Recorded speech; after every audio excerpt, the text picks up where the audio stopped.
লোকসভা নির্বাচনে বিজেপির টার্গেট 450 আসন। সূত্রের এই দাবি ঘিরে খবর, ভোটকে টার্গেট করে এখন থেকেই কোমর বাঁধছে কেন্দ্রীয় বিজেপি। ডিসেম্বরের 22 এবং 23 তারিখ দিল্লিতে বিজেপির কেন্দ্রীয় কার্যালয়ে বিভিন্ন রাজ্যের পদাধিকারিকদের নিয়ে বৈঠক।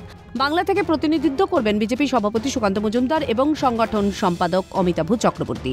জানা গিয়েছে, বৈঠকে উপস্থিত থাকবেন বিজেপির সর্বভারতীয় সভাপতি জেপি নাড্ডা, কেন্দ্রীয় স্বরাষ্ট্রমন্ত্রী অমিত শাহ, কেন্দ্রীয় সাংগঠনিক সম্পাদক BL সন্তোষ সহ একাধিক গুরুত্বপূর্ণ নেতৃত্ব।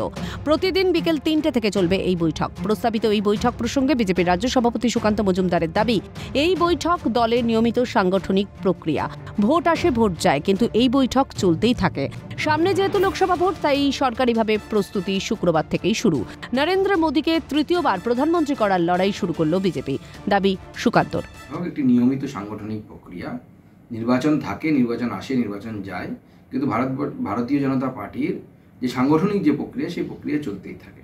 যেহেতু সামনে লোকসভা নির্বাচন আছে, অবশ্যই যে লোকসভা নির্বাচনের অফিসিয়াল যদি বলতে পারেন যে প্রস্তুতি, সেই অফিসিয়াল প্রস্তুতি আজকে থেকে শুরু হয়ে গেল এবং আগামী দিনে মাননীয় প্রধানমন্ত্রী নরেন্দ্র মোদীকে আরেকবার ভারতবর্ষের প্রধানমন্ত্রী করার জন্য আমাদের যে লড়াই, সেই লড়াই আজকে থেকে অফিসিয়ালি শুরু।